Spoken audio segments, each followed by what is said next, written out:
Praise the lord. మనం ఈరోజు సామెతల గ్రంథంని చదువుకుందాం. సామెతల గ్రంథంలో ముఖ్యంగా దేవుడు మనతో విజ్ఞానము గురించి బోధిస్తున్నాడు.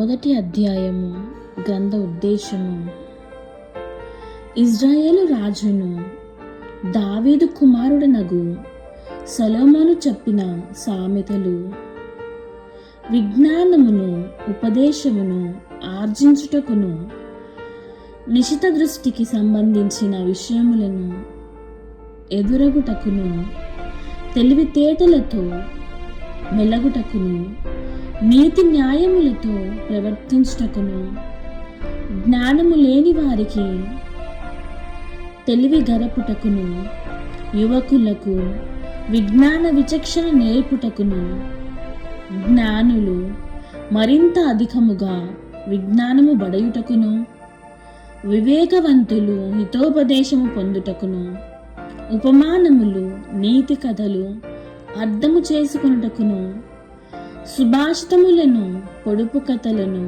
గ్రహించుటకును ఈ సామెతలు ఉద్దేశింపబడినవి. దేవుని పట్ల భయభక్తులు కలిగిండుటయే విజ్ఞానమునకు మొదటి మెట్టు. కానీ మూఢులు విజ్ఞోపదేశములను లెక్క చేయరు. విజ్ఞాన స్తోత్రము, దుర్మార్గుల పొత్తుకూడదని జ్ఞాని బోధ. కుమారా, నీ తండ్రి ఉపదేశము ఆలింపుము, నీ తల్లి బోధను అనాధారము చేయకుము. వారి బోధలు నీ తలకు సొగసైన పొగగాను నీ కంఠమునకు హారముగాను శోభిల్లును. కుమారా, దుర్మార్గులు నిన్ను మభ్యపెట్టినచో నీవు వారి ప్రలోభములకు లొంగవలదు. వారు నిన్ను చూచి, నీవును మాతో రమ్ము, మనమెవరినైనా హత్య చేయుదుము, అమాయకులకెవరికైనా ఉచ్చులు పన్నుదము, పాతాళ లోకమున్న వారిని ఉన్నట్లుగా కబలించినట్లే మనమును వారిని సజీవులుగా మింగివేయుదము. వారిని మట్టు పెట్టినచో మనకు బహు సంపదలు దక్కును, కొల్ల సొమ్ముతో మన ఇండ్లను నింపుకోవచ్చును. రమ్ము, నీవును మాతో కలియుము, మనమందరమును కలిసియే దొంగ సొమ్మును పంచుకొందము అని అనినచో, కుమారా, నీవు వారి మార్గమున నడువకుము, వారి త్రోవ నుండి వైదొలగుము. వారు దుష్టపతనమైపోవారు, ఎల్లప్పుడూ హత్యకు పాల్పడువారు. పక్షి చూచినప్పుడు వల పన్నినచో ఫలితము దక్కదు కదా. దుర్మార్గులు తమకు తామే వల పన్నుకొందరు, తమ ఉరులలో తామే చిక్కుకొందరు. ఆశబోతులందరి గతి అట్టిదే, దానిని స్వీకరించు ప్రాణమును అది తీయును. విజ్ఞానము విధులలో బిగ్గరగా అరుచుచున్నది, సంత విధులలో పెద్దగా కేకలిడుచున్నది. త్రోవ మలుపులలో గొంతెత్తి అరచుచున్నది, కూడలిలో ఇట్లు కేకలిడుచున్నది. అజ్ఞానులారా, ఎంతకాలము మీ అజ్ఞానమున మునిగియుందురు? ఎంతకాలము విజ్ఞానమావహింతురు? మందమతులారా, మీరు తెలివి తెచ్చుకున్నది ఎప్పుడు? మీరు నా హెచ్చరికలను ఆలకింపుడు, నా ఉపదేశమును వినుడు, నా విజ్ఞానమును గ్రహింపుడు. నేను పిలిచినను మీరు వినిపించుకోవటలేదు, నా పలుకులను మీరు ఆలకించుటలేదు. మీరు నా హితవచనములను త్రోసిపుచ్చితిరి, నా హెచ్చరికలను పాటింపరైతిరి. కనుక నేను మీ ఆపదలను చూచి నవ్వుదును, మీ భయములను గాంచి మిమ్ము వెక్కరింతును.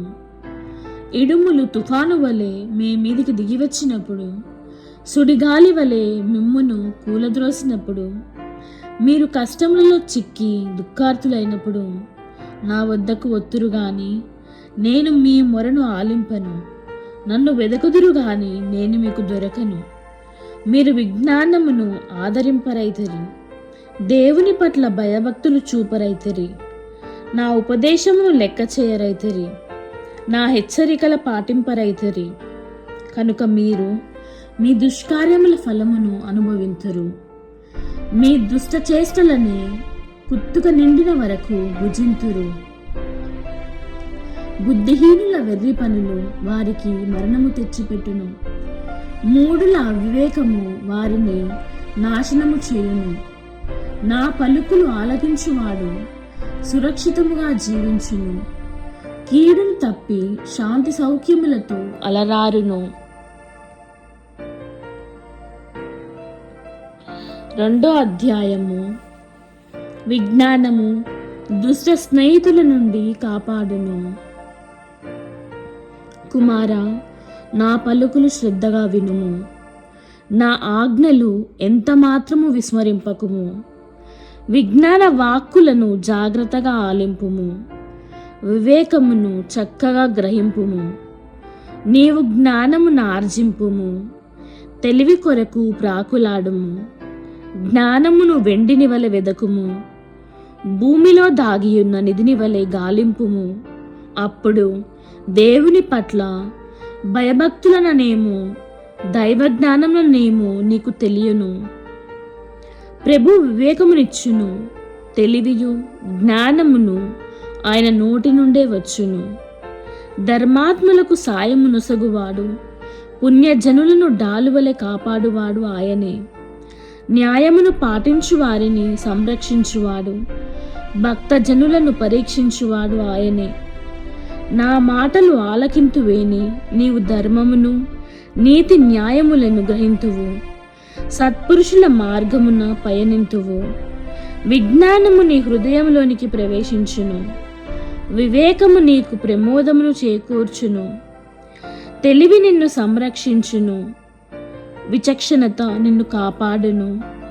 అవి నిన్ను దుష్టుల మార్గము నుండి పరీక్షించును, కళ్ళలాడు నరుల నుండి కాపాడును.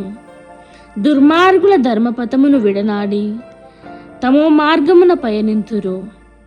దుష్ట కార్యముల పట్ల ప్రీతి చూపుదురు, వక్రబుద్ధిని ప్రదర్శించి ఆనందింతురు. కుటిల మార్గమున నడుతురు, పెడదారులు పట్టుదురు. నీవు నా పలుకులు ఆలింతువేని మృదు వచనములతో నిన్ను ప్రలోభపెట్టు పరస్త్రీ నుండి తప్పుకొందువు. ఆ వనిత తాను యుక్త వయసున పెండ్లి ఆడిన భర్తను పరిత్యజించెను, తన పాతిప్రత్యమును మంటగలిపెను. ఆమె గృహమునకు వెళ్ళువాడు మృత్యుముఖము కగినట్లే, మృతలోక ద్వారము చేరినట్లే. ఆమె వద్దకేగువాడు మరలి రాడు, జీవన పథమునకు తిరిగి రాడు. నీవు సజ్జనుల మార్గమున నడువుము, ధర్మాత్ముల పదమున పయనింపుము. ధర్మాత్ములు మన ఈ నేల మీద వసింతురు, పుణ్యపురుషులు మన ఈ నేల మీద జీవింతురు. కాని దేవుడు దుష్టులను ఈ నేల మీది నుండి తుడిచివేయును, పాపులను ఈ భూమి మీద నుండి పెరికివేయును. 3వ అధ్యాయము. విజ్ఞానమును అర్జించు విధానము. కుమారా, నీవు నా ఉపదేశము మరువకుము, నా ఆజ్ఞలు జాగ్రత్తగా పాటింపుము. నా చట్టములను చేకొందువేని దీర్ఘాయుష్మంతుడగుదువు, శాంతి సౌఖ్యములతో అలరారుదువు. నీవు కరుణను విశ్వసనీయతను అలవరచుకొమ్ము, వానిని దండల వలె నీ మెడలో ధరింపుము, నీ హృదయ పలకముపై వ్రాసికొనుము. ఇట్లు చేయుదువేని దేవునికిని నరులకును ప్రీతిపాత్రుడవగుదువు. నీవు మనస్ఫూర్తిగా దేవుని నమ్ముము, నీ తెలివితేటల మీద ఆధారపడకుము. నీ కార్యములన్నిట ప్రభువును స్మరింపుము, అతడు నీ పనులను సులభతరము చేయును. నేనే తెలివైన వాడననుకొనకుము, దైవభక్తితో దుష్కార్యముల నుండి వైదొలగుము. అది నీ దేహమునకు ఆరోగ్యమును, నీ ఎముకలకు సత్తువను చేకూర్చిపెట్టును. నీకున్న సిరి సంపదలతో దేవుని పూజింపుము. నీకు పండిన పంటలో మొదటి పాలు అతనికి అర్పింపుము. అప్పుడు నీ కొట్లు ధాన్యముతోనూ నీ బాణలు ద్రాక్షసార్యముతోనూ నిండును. కుమారా, ప్రభువు క్రమశిక్షణను తృణీకరింపకుము, ఆయన మందలింపులను అశ్రద్ధ చేయకుము. తండ్రి తనకిష్టుడైన కుమారుని శిక్షించినట్లే ప్రభువు తనకు ప్రీతిపాత్రుడైన నరుని చక్కదిద్దును. విజ్ఞానమును ఆర్జించువాడు ధన్యుడు, వివేకము అలవరుచుకొనివాడు కృతార్థుడు. వెండి బంగారములు చేకూర్చుకుంట కంటే విజ్ఞానమును ఆర్జించుట మేలు, అది పగడముల కంటే విలువైనది. రులు కోరుకున్నది ఏదియును దానికి సాటి రాదు. విజ్ఞానము కుడి చేత దీర్ఘాయుషు ఉండును, ఎడమ చేత సంపదలు కీర్తి ఉండును. అది నీ జీవితమును ఆనందమయము చేయును, నీ మనుగడకు సంతృప్తిని వసగును. విజ్ఞానము తనను స్వీకరించు వారికి జీవన వృక్షమగును, దానిని పొందువారు సంతోషముతో జీవింతురు. ప్రభు విజ్ఞానముతోనే భూమికి పునాదులెత్తెను, వివేకముతోనే ఆకాశమును నెలకొల్పెను. ఆయన జ్ఞానము వల్లనే సముద్రములు పొంగుచున్నవి, మబ్బులు మంచి కురుచున్నవి. కుమారా, విజ్ఞాన వివేకములు అరవరుచుకుము, వానిని ఏనాడును అశ్రద్ధ చేయకుము. అవి నీకు జీవమునసగును, నీ కంఠమునకు అలంకారమగును. విజ్ఞాన వివేకములతో నీవు సురక్షితముగా నడుతువు, నీ అడుగులు ఎచ్చటను తడబడవు. నీవు శయనించినప్పుడు భయపడక నిశ్చింతగా నిద్రపోదువు. దుర్మార్గులకు వచ్చినట్లుగా అకస్మాత్తుగా ఏమి ఉపద్రవములు వచ్చిపడును, అవి నీవు భయపడవు. నిన్ను కాపాడువాడు ప్రభువు కనుక ఆయన నిన్ను ఏ బంధములలోనూ చిక్కుకొననీయడు.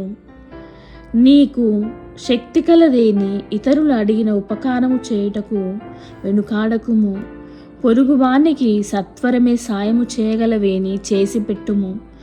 మరలా రమ్ము, రేపు చేసి పెట్టదను అని జాస్యము చేయకుము. నిన్ను నమ్మి నీ ప్రక్కనే కాపురముండు నీ తోటివానికి అపకారము చేయకుము. నీకు ఏ అపకారము తలపెట్టని నరుని మీదికి నిష్కారమునుగాను కయ్యమునకు కాలు దువ్వకుము.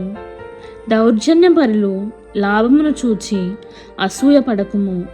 నీవు వారి వలె ప్రవర్తింపబోకుము. ఎందుకన్నా ప్రభు దుర్మార్గులను ఏవగించుకొని సన్మార్గులను తన మిత్రులుగా చేకొనును. ఆయన దుష్టుల కుటుంబములను శపించి సత్పురుషుల గృహములను దీవించును. తనను అపహాసనము చేయువారిని అపహాసము చేయును. వినయవంతులకు మాత్రము తన కృపను దయచేయును. జ్ఞానులకు కీర్తి అబ్బును, మూఢులు మాత్రము అవమానమున మునుగుదురు.